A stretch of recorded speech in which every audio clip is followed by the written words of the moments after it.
Thank you. I'm Pranita. I'm Shraddha. And I'm Manu. So today we are here to present a comparison between the LC2 armchair and the Wassily chair. The LC2 armchair was designed by Charlotte Perriand and the Wassily chair was designed by Marcel Brewer. In this presentation we are going to compare the materials, forms and structures of these chairs, and we're also going to discuss the design principles that these designers have incorporated in their designs. The disparity between the origins of the two chairs and the designer's personal touches to them is what makes these two chairs unique to compare.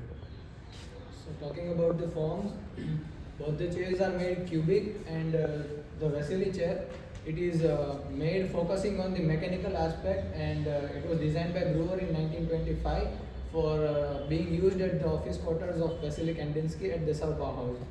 The chair left such an impact that it was considered the most innovative and logical chair of the 20th century, and the chair mainly focuses on the volume with the help of a skeletal structure.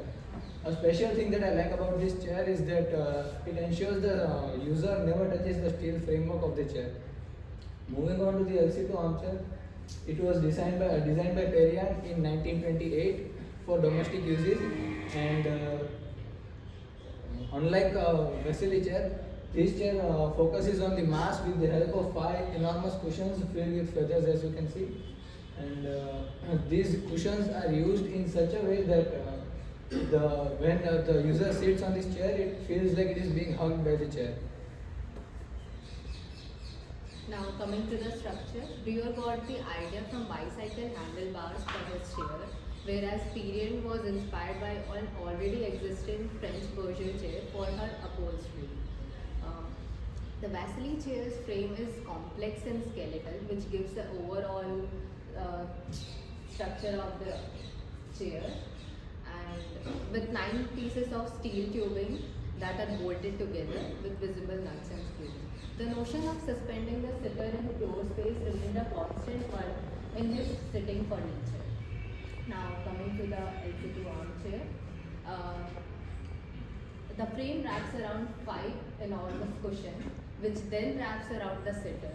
The frame includes angled brackets and wire suspension, along with wooden feet and pigskin upholstery.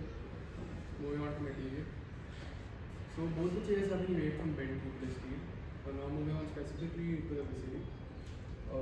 It was one of the first chairs to use bent steel effectively, and the canvas upholstery has been stretched over the Wassily such that the sitter is suspended in space, as Manu mentioned before. Moving on to the LC2 armchair. So in this, the tubeless steel has been thrown, giving it a finer finish. Also, as Charlotte Perriand was more experienced with using tubeless steel, the tubeless steel is welded properly, neat, clean and perfect. The modernist principles used in both the chairs.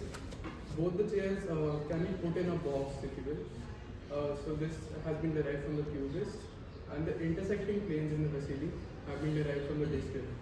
Also, as mentioned many times before, the user is suspended in space, so that is the cantilever principle.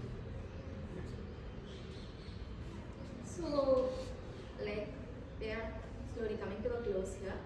Now, for the design principles that have been personally used by the designers that are part of the modernist movement per se, Marcel Brewer was experimenting with the materials. So the tubular steel that he used for the Wassily, he was more or less trying to figure out a way to make it work, to figure out how to bend the form, because he was a trained joiner in terms of wood but not in steel, while Perriand was already used to this material and so used tubular steel much more effectively. The Wassily chair, it was an experiment where Brewer wanted to work with versatility and convey his own style. So he didn't focus on the comfort of the person using the chair, while the LC2 was designed specifically for ease of conversation in a house. So Perriand made sure to use those proportions so that the human scale would be perfect for the chair. And also both chairs use minimal decoration as they're both part of the modern. Then concluding it, concluding this presentation. The LC2 armchair was a symbol of luxury and comfort in the modern movement. It represents the modern movement quite perfectly, while the Wassily chair was a revolutionary piece of furniture. Yeah, the Wassily was designed for style and versatility, whereas the LC2 was designed for comfort and luxury. Like through this presentation, we were aiming to decipher both the designers' thinking processes and how both these people who were in the same art movement and were like only separated by 2 to 3 years came up with designs that were so different, so unique. And we've come to the conclusion that having experience with the material and their own personal ideologies, where Perian was someone who's always put comfort first and balance, spiritual balance, harmonious balance first, and Brewer was someone who was he was a contemporary kind of to Corbusier and Journal and the like, but he was like 10 to 15 years younger than them. So his designs, while popular, were never as popular as the other designers. So his was always about something that was proving himself. Thank you. Thank you. Thank you.